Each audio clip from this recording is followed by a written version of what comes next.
सो वंदे मातरम साथियों, इस भारत देश को नमन जो हमें वो सभी संसाधन देता है जिनकी हमें ज़रूरत है ताकि हम खुशी से रह सकें।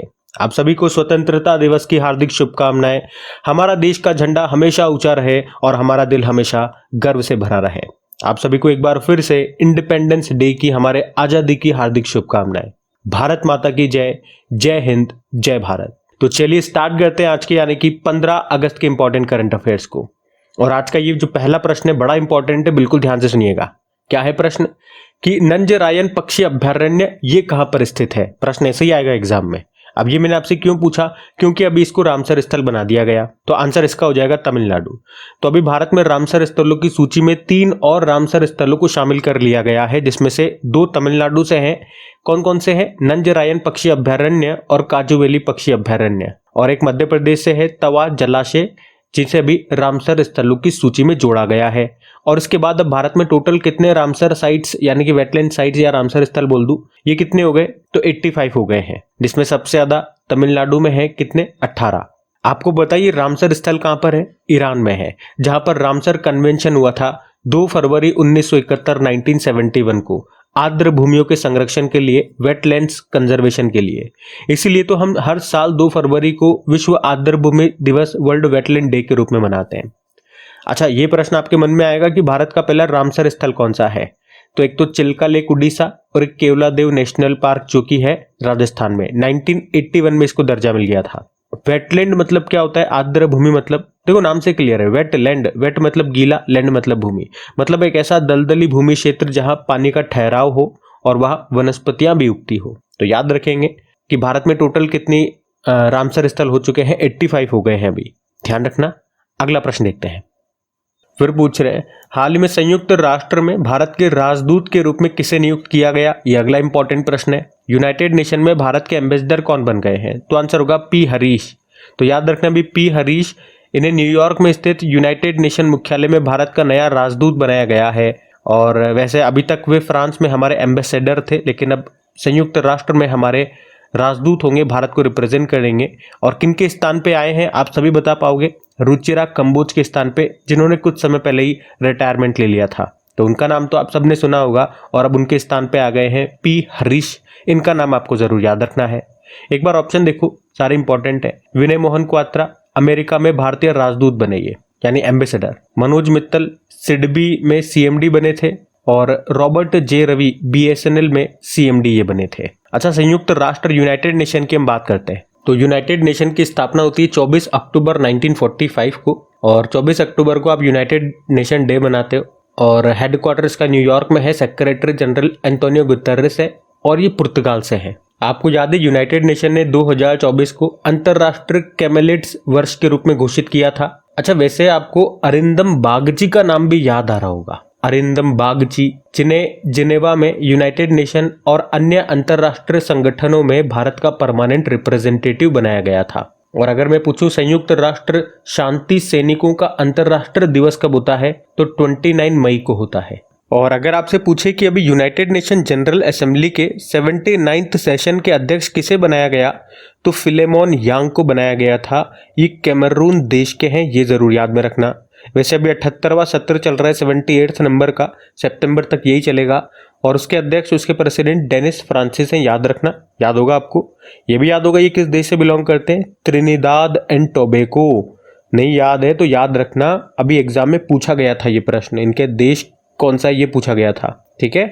तो याद रखना ये सारे पॉइंट्स। अगला प्रश्न देखते हैं। फिर आपसे पूछ रहे, अभी हाल ही में डीआरडीओ ने लॉन्ग रेंज ग्लाइड बम का सफल परीक्षण ये किया, और इसको नाम क्या दिया गया? तो आंसर होगा गौरव। तो अभी भारत ने उड़ीसा के तट से लॉन्ग रेंज ग्लाइड बम का पहला सफल परीक्षण किया है। इस बम को वायुसेना के सुखोई 30 MKI फाइटर जेट से लॉन्च किया गया था। इसको गौरव नाम दिया गया। तो आप कह सकते हो ये है क्या गौरव? हवा में लॉन्च किया जाने वाला 1000 किलोग्राम का ग्लाइड बम है, मतलब इसका भार, वेट कितना है? 1000 किलोग्राम। और ये लंबी दूरी के टारगेट को हिट करने में सक्षम है। इसे किसने बनाया? इस ग्लाइड बम को हैदराबाद के रिसर्च सेंटर इमारत ने बनाया है। ग्लाइड बम का मतलब होता है किसी उड़ते हुए हवाई जहाज से छोड़ा गया बम, ग्लाइड बम। तो इसका नाम याद रखना गौरव है। कहाँ से लॉन्च किया गया? उड़ीसा के तट से। वजन अगर पूछे तो 1000 किलोग्राम है। और किस फाइटर जेट से इसको लॉन्च किया गया? सुखोई 30 MKI से। ये कुछ महत्वपूर्ण बिंदु यहाँ से निकल के आते हैं, ये ध्यान में रखना। अच्छा, यहाँ पे हम DRDO की बात करेंगे, लेकिन उससे पहले कुछ इंपॉर्टेंट टर्मिनोलॉजी, कुछ नाम है, मतलब जो भी न्यूज़ में रहे थे वो मैं आपको बता रहा हूँ। पूछे जा सकते हैं एग्जाम में कि ये क्या है, जैसे कि नागास्त्र 1 क्या है? आत्मघाती ड्रोन है। मत्स्ययान 6000 क्या है? हमारा जो डीप सी मिशन है उसका ये व्हीकल है, जिसमें समुद्र के अंदर जाना है, हमें 6000 मीटर नीचे जाना है। उग्रम क्या है? असॉल्ट राइफल है, DRDO ने बनाया है। अरुधरा क्या है? मध्यम शक्ति रडार है, भारत इलेक्ट्रॉनिक्स लिमिटेड ने इसको बनाया था भारतीय वायुसेना के लिए। विभव क्या है? भारतीय सेना में शामिल स्वदेशी निर्मित स्वनिष्क्रिय एंटी टैंक माइंस है, DRDO ने बनाया। हाइकुन, ये ताइवान ने जो पहली अपनी घरेलू पनडुब्बी बनाई थी वो है ये हाइकुन। अच्छा, जिलेंडिया क्या है? जिलेंडिया नाम आपने सुना होगा, ये 8वां खोजा गया महाद्वीप है और जो न्यूजीलैंड है वो इसी का हिस्सा है। और पूछूं नभ मित्र क्या है? इसरो ने एक डिवाइस बनाया है मछुआरों के लिए, मछुआरों की सुरक्षा को बढ़ाने के लिए, वो नभ मित्र है। प्रबल भारत की पहली लंबी दूरी की रिवॉल्वर है, कानपुर फैक्ट्री में इसका निर्माण किया गया था। लीसा क्या है? उड़ीसा ने भारत की पहली क्षेत्रीय AI न्यूज़ एंकर बनाई थी, उसका नाम लीसा रखा था। और निराक्षी क्या है? ये प्रश्न एग्जाम में आ चुका है। निराक्षी एक पनडुब्बी है, पानी के नीचे बारूदी सुरंग का पता लगाएगी। और अगर मैं आपसे पूछूं, चलो ये आपके लिए होमवर्क प्रश्न होगा बड़ा आसान, कि चंद्रयान 3 जहाँ पे लैंड किया था चंद्रमा के साउथ पोल पे, उस पॉइंट को हमने क्या नाम दिया, उस स्थान को हमने क्या नाम दिया, ये आपको बताना है। बाकी DRDO की हम बात करें तो DRDO मतलब defence research and development organisation, स्थापना होती है 1958 में और नई दिल्ली में मुख्यालय है और अध्यक्ष हैं समीर V कामत और इसका मोटो होता है strength origin is in knowledge. तो ध्यान रखना ये। अगला प्रश्न देखते हैं। फिर पूछ रहे हैं अभी हाल ही में विभाजन विभीषिका स्मृति दिवस ये कब मनाया गया? तो आंसर होगा 14 अगस्त को। हर साल 14 अगस्त को विभाजन विभीषिका स्मृति दिवस, इंग्लिश में बोलोगे तो पार्टीशन ऑर्डर्स रिमेम्बरेंस डे के रूप में मनाया जाता है। 2021 में प्रधानमंत्री नरेंद्र मोदी ने इसे मनाने की घोषणा की थी। तो आपको पता है 15 अगस्त 1947 को हम आज़ाद हुए थे, आज़ादी मिली थी, पर उससे एक दिन पहले भारत के विभाजन और उस त्रासदी में मारे गए और पीड़ित लाखों लोगों की याद में ये दिन मनाया जाता है। चलो डे वाला प्रश्न है, एक बार फिर से मैं आपको रिवाइज कराता हूँ अगस्त के सारे इंपॉर्टेंट डेज। तो देखो 1 अगस्त को 4 दिवस मनाए थे हमने, राष्ट्रीय पर्वतारोही दिवस, world wide web day, world lung cancer day और मुस्लिम महिला अधिकार दिवस। 3 अगस्त को इंडियन ऑर्गन डोनेशन डे मनाया, 6 अगस्त को हिरोशिमा दिवस, 7 अगस्त को नेशनल हैंडलूम डे राष्ट्रीय हथकरघा दिवस, 7 अगस्त को भाला फेंक दिवस, 8 अगस्त को भारत छोड़ो आंदोलन दिवस या अगस्त क्रांति दिवस या क्विट इंडिया मूवमेंट डे बोल दो, 9 अगस्त को अंतर्राष्ट्रीय आदिवासी दिवस, 9 अगस्त को नागासाकी डे, 10 अगस्त को वर्ल्ड लायन डे, 12 अगस्त को वर्ल्ड यूथ डे और वर्ल्ड एलिफेंट डे और अभी 13 अगस्त को वर्ल्ड ऑर्गन डोनेशन डे के रूप में हमने मनाया था। तो ये अगस्त के इंपॉर्टेंट डेज, इनको ध्यान में रखिएगा। अगला प्रश्न देखते हैं। फिर पूछ रहे हैं अभी हाल ही में प्रवर्तन निदेशालय के नए निदेशक कौन बन गए हैं? तो आंसर होगा राहुल नवीन। तो अभी केंद्र सरकार ने 1993 बैच के IRS अधिकारी राहुल नवीन को प्रवर्तन निदेशालय यानी कि एनफोर्समेंट डायरेक्टरेट का नया डायरेक्टर बनाया है। और किनके स्थान पे आए हैं? संजय कुमार मिश्रा। एनफोर्समेंट डायरेक्टरेट यानी कि प्रवर्तन निदेशालय की बात करें तो ये भारत सरकार का एक कानून प्रवर्तन और आर्थिक खुफिया एजेंसी है, जिसकी स्थापना 1 मई 1956 को होती है।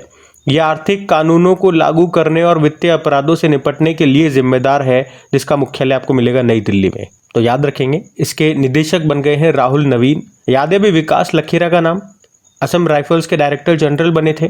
और Sanjay Shukla national housing bank के मैनेजिंग डायरेक्टर।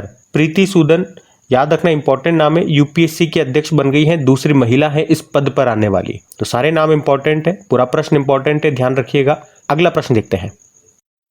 फिर पूछ रहे हैं अभी हाल ही में किस राज्य सरकार ने रत्नगिरी स्थित मेसोलिथिक युग के प्राचीन स्मारक को संरक्षित स्मारक घोषित किया है? किसने? तो आंसर होगा महाराष्ट्र ने।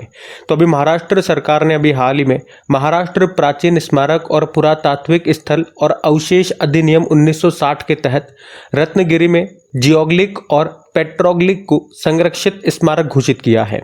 रत्नगिरी के देउद में पेट्रोग्लिक्स का समूह मेसोलिथिक युग का है, यानी कि लगभग 20,000 से लेकर 10,000 साल पुराना है। ये जियोग्लिक और पेट्रोग्लिक प्राचीन कला के विभिन्न प्रकार हैं।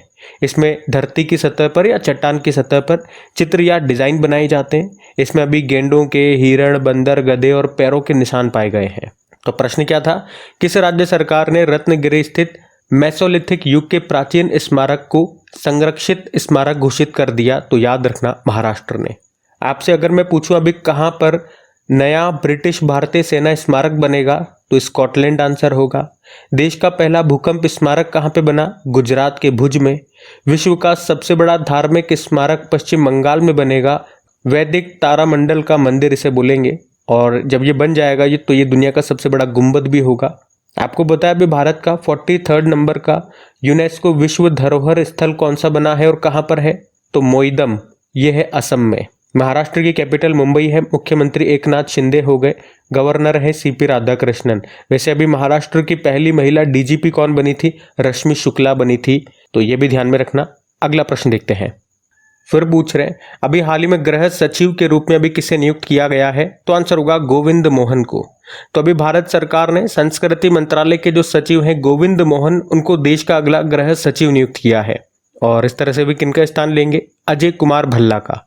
वैसे एक और नाम मैं आपको बता रहा हूं, भी इस्पात मंत्रालय यानी कि स्टील मिनिस्ट्री में भी नए सेक्रेटरी, नए सचिव बन गए हैं। उनका नाम संदीप पौंड्रिक है। तो इस प्रश्न में 2 अपॉइंटमेंट मैंने आपको बता दिए, 2 मंत्रालयों के सचिव से, एक तो गृह मंत्रालय के सचिव और एक स्टील मंत्रालय के सचिव। अब आपके लिए होमवर्क प्रश्न हो जाता है, हमारे गृह मंत्री तो आप सभी को पता है, जिनके पास सहकारिता मंत्रालय भी है, अमित शाह है। आप बताएंगे स्टील मिनिस्टर यानी कि इस्पात मंत्री कौन है?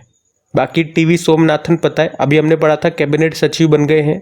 और विक्रम मिस्री विदेश मंत्रालय में ये नए सचिव बन गए हैं। तो ये नाम भी ध्यान में रखना। अगला प्रश्न देखते हैं। और हाँ, आपको एक बात बता दूं कि आज मैं आप लोगों के लिए एक वीडियो लेकर के आ रहा हूँ। अभी मॉर्निंग में ही आ जाएगा वीडियो, जिसमें हमने क्या किया है, जुलाई मंथ के जो भी इंपॉर्टेंट प्रश्न है उसका मैंने आपको 1 लाइनर रिविजन करवाया है।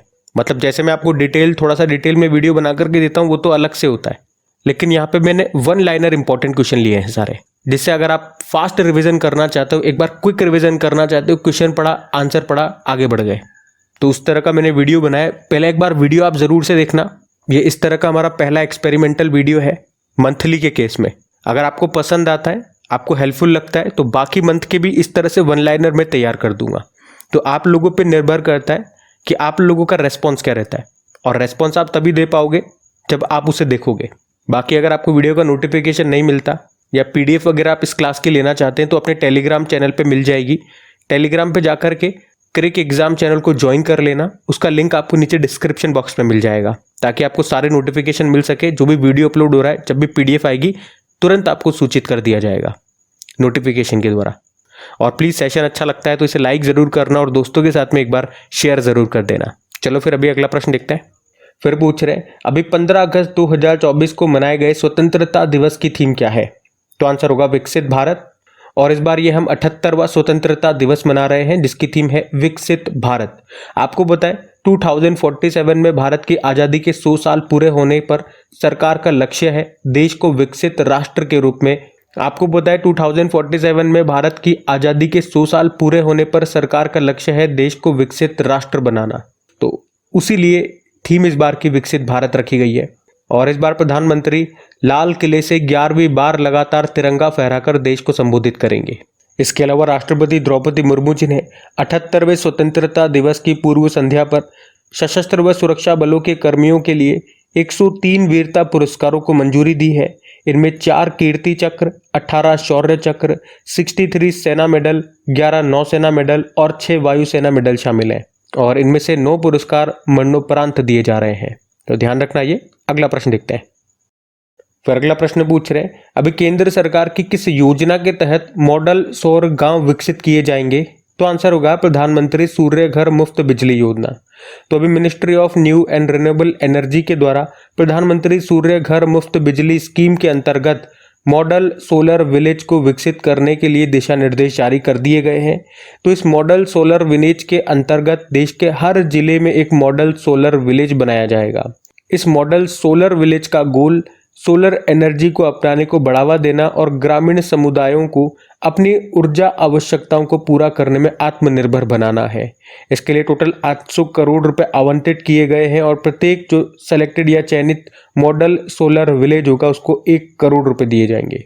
आपको बताया प्रधानमंत्री सूर्य घर मुफ्त बिजली योजना, ये मोदी जी ने 15 फरवरी 2024 को शुरू की थी। जिसका उद्देश्य क्या है या इसमें क्या होगा, इसमें आप अपने घर की छत पर सोलर प्लांट लगाओगे और उसमें आपको सब्सिडी भी दी जाएगी। अच्छा, यहाँ पे सोलर से संबंधित कुछ प्रश्न मैं आपको कराऊं तो याद रखना, भारत का पहला सौर ऊर्जा संचालित गांव ये गुजरात का मोढेरा गांव बना था। दिल्ली एयरपोर्ट बना पूरी तरह से हाइड्रो और सौर ऊर्जा से चलने वाला भारत का पहला एयरपोर्ट। देश के पहले सोलर रूफटॉप सिस्टम का उद्घाटन किया गया था कहाँ पे, गुजरात के गांधीनगर में। और दुनिया का सबसे बड़ा फ्लोटिंग सोलर पावर प्लांट ये बनेगा मध्य प्रदेश के खंडवा जिले में, नर्मदा नदी पर ओमकारेश्वर बांध है वहाँ पे। और देश का पहला सोलर सिटी ये सांची है मध्य प्रदेश का। जो दीव है, दीव शहर है दमन एंड दीव का, तो वो दिन के दौरान पूरी तरह से सौर ऊर्जा से चलने वाला भारत का पहला शहर बना था। उसके अलावा भारत की पहली ग्रीन सोलर पावर फैक्ट्री ये बनेगी उत्तराखंड में, ल्यूमिनस पावर टेक्नोलॉजी बनाएगा। प्रधानमंत्री कुसुम योजना ये कब शुरू होती है, फरवरी 2019 में। और भारत का पहला सोलर साइकिलिंग ट्रैक ये बनेगा या बन गया है हैदराबाद में, लंबाई 23 किलोमीटर इसकी है। तो ये पॉइंट्स भी ध्यान में रखना। अगला प्रश्न देखते हैं। फिर आपसे पूछ रहे हैं कि अभी केन्या पुरुष क्रिकेट टीम के कोच कौन बन गए हैं, तो आंसर होगा डोडा गणेश। तो ये एक भारतीय हैं इसलिए प्रश्न मैं आपको करा रहा हूं। तो पूर्व भारतीय क्रिकेटर डोडा गणेश, इनको केन्या पुरुष क्रिकेट टीम का अभी मुख्य कोच बनाया गया है। अच्छा, कोचों से संबंधित कुछ प्रश्न अभी हमने देखे थे, मैं आपको वो भी रिवाइज करा दूं। जैसे कि आपको बताया भारतीय महिला क्रिकेट टीम के कोच कौन है, अमोल मजूमदार। भारतीय पुरुष क्रिकेट टीम के कोच बन गए गौतम गंभीर। भारतीय महिला हॉकी टीम के कोच हरिंदर सिंह है। भारतीय पुरुष हॉकी टीम के कोच क्रेग फुलटन है, साउथ अफ्रीका से हैं ये। अभी भारतीय जूनियर पुरुष हॉकी टीम के कोच बन गए PR श्रीजेश। और भारतीय पुरुष बास्केटबॉल टीम के कोच स्कॉट फ्लेमिंग, अमेरिकी हैं। भारतीय रग्बी टीम महिला हो चाहे पुरुष हो, दोनों के कोच वैसाले सेरेवी हैं, फिजी देश के हैं। और भारतीय पुरुष फुटबॉल टीम के कोच ये मनोले मार्कोज बने हैं, स्पेन से हैं। और ये वही प्रश्न मैं आपको करा रहा हूँ जो हाल ही में नए कोच बने हैं, तो ये ध्यान में रखना। और ये थी आज की आपकी करंट अफेयर्स की क्लास। अगर आप में से कोई इस वीडियो को पहली बार देख रहे हैं तो कमेंट करके ज़रूर बताइएगा आपको सेशन कैसा लगा। बाकी PDF के बारे में मैंने आपको बता दिया, टेलीग्राम पे मिल जाएगा। और सेशन को एक बार फिर से याद दिला दो, अच्छा लगा तो लाइक ज़रूर कीजिएगा, दोस्तों के साथ में एक बार शेयर ज़रूर कीजिएगा। चलो अभी कल के करंट अफेयर्स का मैं आपको क्विक रिविजन करा दूँ, फिर हम सेशन एंड करते हैं। तो यहाँ पे हम 14 अगस्त के इंपॉर्टेंट करंट अफेयर्स का क्विक रिवीजन कर रहे हैं। पहला प्रश्न पूछा, किशोरियों को सैनिटरी नैपकिन खरीदने के लिए नगद राशि प्रदान करने वाला पहला राज्य बन गया मध्य प्रदेश। फिर पूछा, भारत सरकार के द्वारा लॉन्च होने वाली दूसरी परमाणु पनडुब्बी कौन सी है, INS अरिहंत। फिर पूछा, विश्व अंगदान दिवस मनाया 13 अगस्त। फिर पूछा, भारत का पहला मीथेन खाने वाला बैक्टीरिया मिथेनोट्रॉप्स कहाँ पे खोजा गया, महाराष्ट्र। फिर पूछा, पहली वैश्विक महिला कबड्डी लीग कहाँ पर होगी, हरियाणा। फिर पूछा, भारत ने किस देश के मुनाल उपग्रह के प्रक्षेपण लॉन्च के लिए समझौता किया, नेपाल। और नटवर सिंह का निधन हो गया, वे क्या थे, विदेश मंत्री थे, पूर्व विदेश मंत्री। फिर पूछा, चर्चा में रहे प्रमोद भगत का संबंध किससे है जिन पे बैन लगा दिया गया, बैडमिंटन, पैरा बैडमिंटन प्लेयर है। फिर पूछा, सैयद रिफात अहमद किस देश के 25वें मुख्य न्यायाधीश बने, बांग्लादेश। और आखिरी प्रश्न पूछा, Indo American chamber of commerce के द्वारा पहला IACC यानी कि Indo American chamber of commerce MSME centre of excellence किस राज्य में खुला गया है, तो आंसर होगा गुजरात में।